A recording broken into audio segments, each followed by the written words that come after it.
Hello everyone and welcome back to the channel. I'm going to another edition of HCW Show Squared, the show that you format or formula of the defunct HCW podcast and has the power of, you guessed it, 2. I am your host with the most, Dan DP, or as nowadays, DpuizY. Yeah. And I'm by myself once again, as you probably noticed. Craig is out on assignment. Nikki is not feeling the greatest, and Mike is of course supporting her. Muzza is in Scotland. No, at the end of the day, I am the one who's got to be here, and everyone else, if they're busy, they're busy, and if they're free to give me their spare time to talk NXT with me, then I'll have them on by all means. But sometimes it's just not in the books to happen, so it is what it is. But you've got me, Dan DpuizY, the host with the most. Of course, if you ask me what the most is, then I'm going to tell you. I can't tell you what the most is either. It's just something that I will say. Anyway, let's talk some NXT. So, as you know, first, some housekeeping out of the way first, because I have been neglecting to say it. Do not take the reviews, opinions, previews, whatever, as gospel. Okay? You should always go out of your own way to find ways to watch these shows, or to watch NXT, to watch an independent show, buy a ticket, etc. Please do not form your opinions based on what I or others on the channel say. And also, if you're so inclined, I'm on Twitter or X at DpuizY, which is just there. There we go. And also the podcast itself is on all the media outlets pretty much. We have Instagram, which is down the bottom left. Bottom left is over that way. Facebook, which is just over here. Twitter or X, which is just over here. There it is. And our Twitch, which is over there. There it is. Twitch is down there. Also on TikTok at the HCW Show, and also Blue Sky at the HCW Show. So if you're so inclined, please give me a follow on those platforms there. And of course with the video itself, please like, share, subscribe to the channel, and to support wrestling podcasting. This is going to be the second episode that's been officially uploaded onto Spotify and other podcast platforms as well for audio listeners. So the only thing that you will miss if you're an audio listener is just the graphics appearing on the screen. I'm going to try and keep the editing down to a minimum, so that way it's not just purely for video watchers, because people want to watch it on audio for their own preference. So with that in mind, let's talk NXT. So WWE NXT for the 29th of April 2025. We're at the Capitol Wrestling Center in Orlando, Florida. We get a recap reminding us what happened at Stand and Deliver, and then NXT last week, and then what happened at TNA Rebellion, where of course Trick Williams attacked the current TNA World Champion Joe Hendry. Say his name and he appears. I believe in Joe Hendry. And just like that, even podcasts aren't safe. You say his name and he appears. It is Joe Hendry. Say his name and he appears. I believe in Joe Hendry. Joe Hendry. Say his name and he appears. I believe in Joe Hendry. Kicks the show off. He's here to talk to the fans, basically.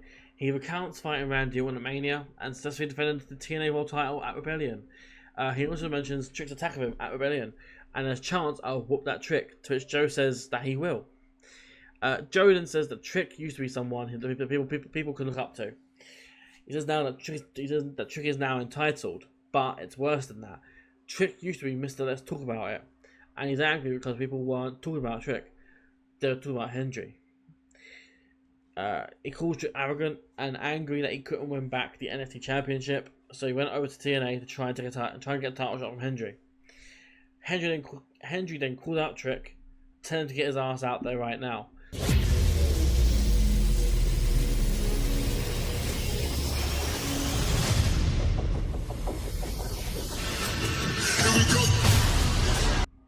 The lights go out because it's Dark State. Dark State are here. They circle the ring and immediately go after Hendry, hitting their assisted throwing powerbomb to stand tall. And of course, for those wondering, Dark State is the foursome group of Saquon Sugars, Dion Lennox, Cutler James, and what's that one called? Osiris Griffin. There we go. Yeah, so they stand tall to kick things off with Joe Hendry on the floor. Say his name and he appears. I believe in Joe Hendry. I'll go to Ava's office in a segment that was earlier today. Ava is here with IYO SKY, who's been having issues with Roxanne and Julia over on Raw lately. So IYO's here for a tag match, but she hasn't got a partner yet. But she tells Ava that she'll have one ready for the main event. However, before she can do anything else, Jordan Grace appears and says that she'll be IYO's partner. And so a partnership has begun. Backstage. Now, Carmen Petrovich is here with Gigi Dolan and Tatum Paxley, reminding us that they almost beat Liv and Raquel when in comes Ashante Adonis, who calls Gigi and Tatum losers. After Carmen calling him out on that, he apologises and reveals that Carmen's got a non-title match against Sol Ruka later on, and Carmen's angry at this because she's not ready for this. Ashante then acts oddly and tells her that she better get ready because when she wins, they'll have a title match. And then Gigi and Tatum mock Ashante as he leaves with Carmen, calling him cringe. I couldn't agree more.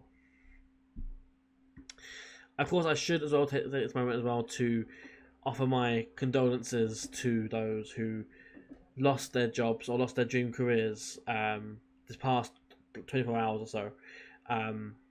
Of course, we know the names that were released by WWE over the last day or two, as well as reported by Sean Ross Sapp of Fightful.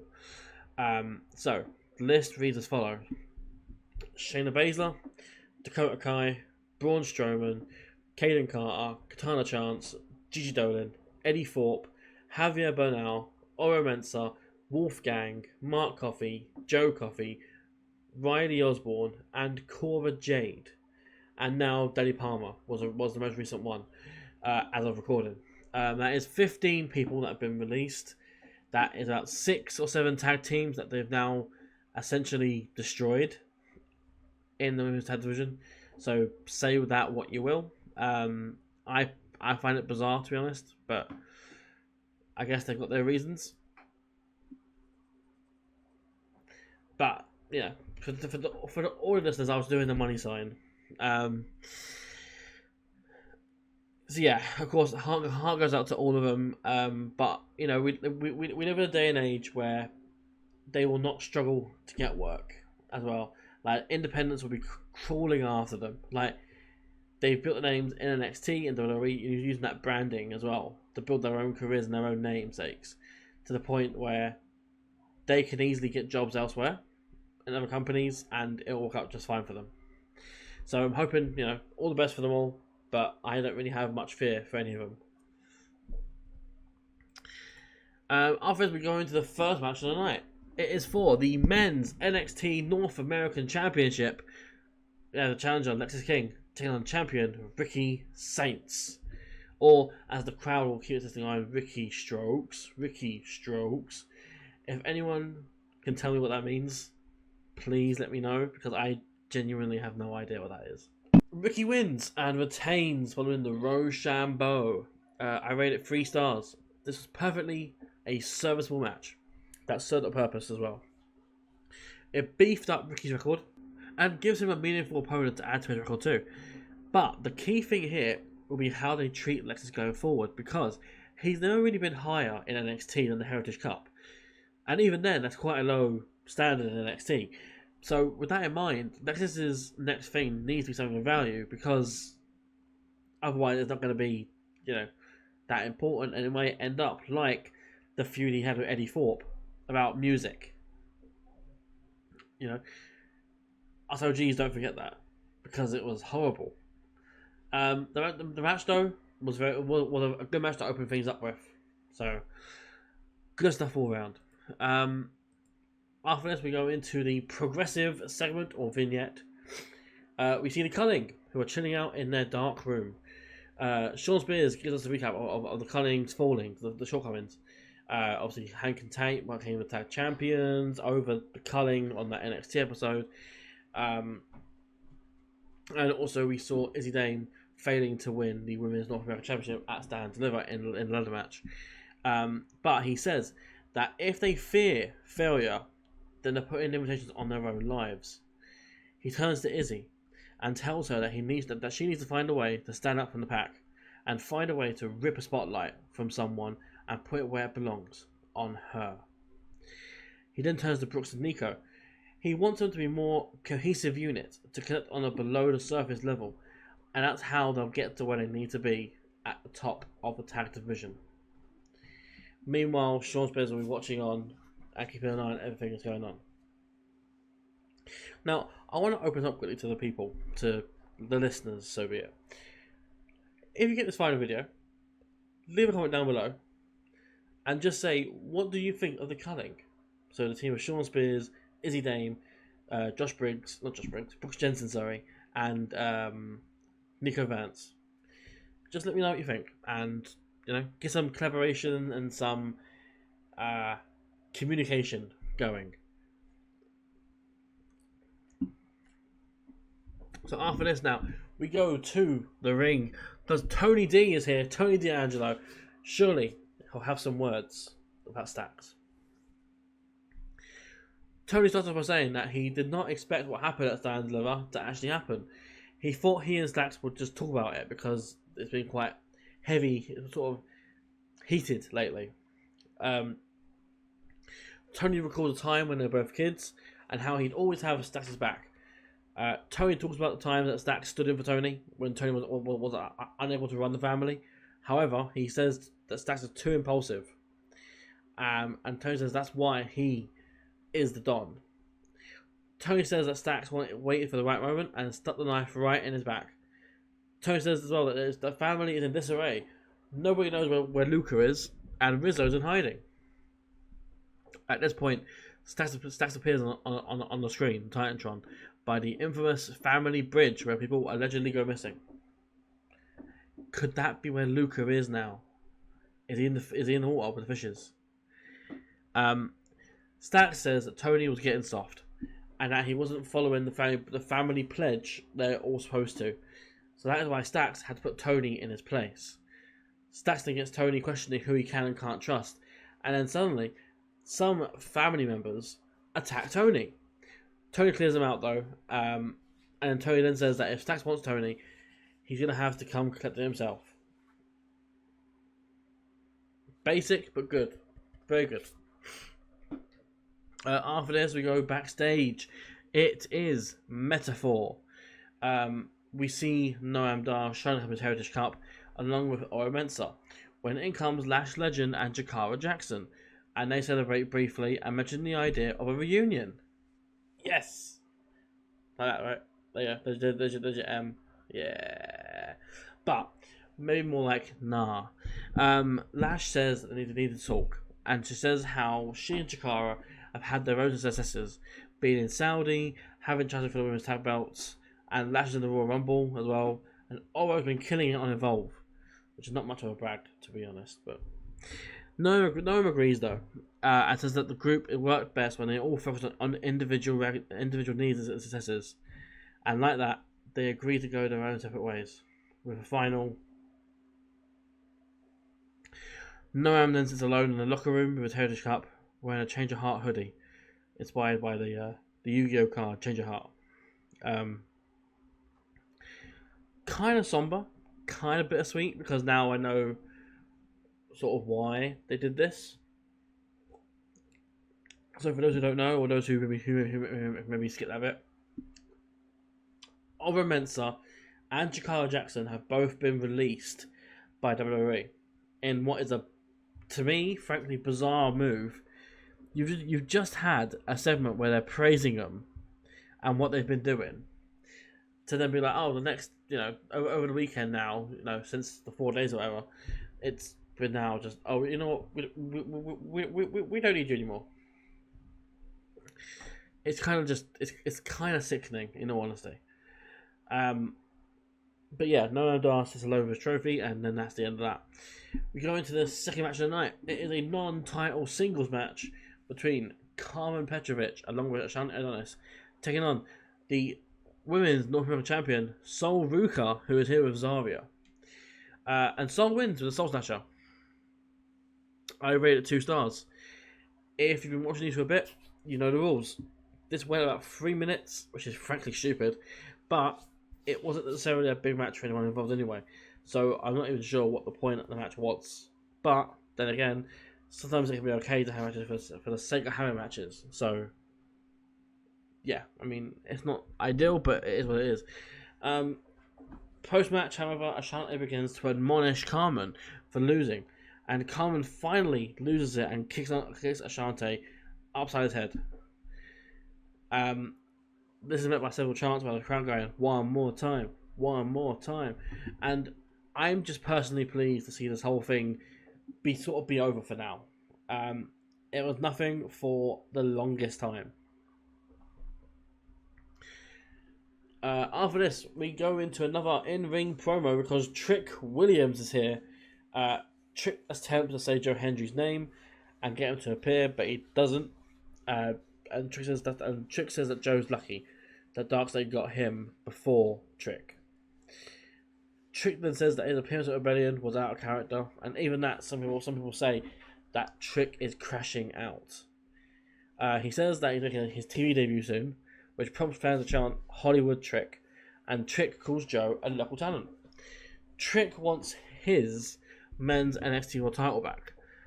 Out comes Ava, though, who admonishes Trick for destruction of property, and even invasion and assault of one of our promotion's champion. Trick then wants Ava to listen and understand, and he says that he's the top star of NXT, and now TNA. Ava then informs Trick that if he wants his title back, then he has to have, then he can have a shot if he can outlast 24 other people in a battle royal next week. Cool. After this, we go backstage. Roxanne Perez is with Julia, and she admits that at first she didn't like Julia. Before she can continue, however, though, Julia cuts her off and says that Roxanne was right, and together, the Prodigy and Beautiful Madness, they're unstoppable. So it seems we've got a new confirmed team on the horizon of NXT. After this, we go in backstage still. Oprah is here, and he's interviewed about Trick demanding a title shot, and he'll be in a battle royal. Oprah compares Trick to a crying child, and says that it doesn't matter if he fishes Trick 1 more time or 1 million times. He'll win. At this point, in comes the Undertaker. Goes to leave, she's at the top of the ramp, she's doing a little pose, and then Undertaker's dong hits, which sounds hilarious. Dong. Sometimes you saying dong words didn't make it better. It actually just made, and doing this as well. Undertaker's meaty dong hits. And He just slaps his dong out, and random cameo of Undertaker here, who says that NXT's Oprah's yard for now, because he's got some LFG guys who will be coming in for him in the next few months or maybe a year. So in comes Shiloh Hill, Anthony Luke, and Jasper Troy. 2 of these looked like sort of lost fans who got a backstage pass to be at NXT. But Jasper Troy had a genuine look on it, like he was someone who travelled with. So, Oprah sort of says that as he welcomes the challenge from the 3. So we go into the third match of the night, which is for the NXT Men's Tag Team Championships. We have the champions Hank and Tank, Hank Walker and Tank Ledger, taking on Josh Briggs and Yoshiki Inamura. And the match is won by Hank and Tank, who win and retain following their power slam and shoulder tackle combination on Josh Briggs. I rate it 3 stars. Again, a match that got about 10 minutes and didn't really go anywhere. It was fine as a standalone match, but with the story they built for the match in the 1 or 2 weeks that they had, this could have been a lot more than what it actually was. And honestly, if this is the last time we see Josh Briggs or Yoshiki Inamura as a team, they go out on a somewhat somber note as a team that kind of made sense but was just underutilized. Inamura can go back to Noah with his newfound skills and knowledge he's put up over the time he's had in America.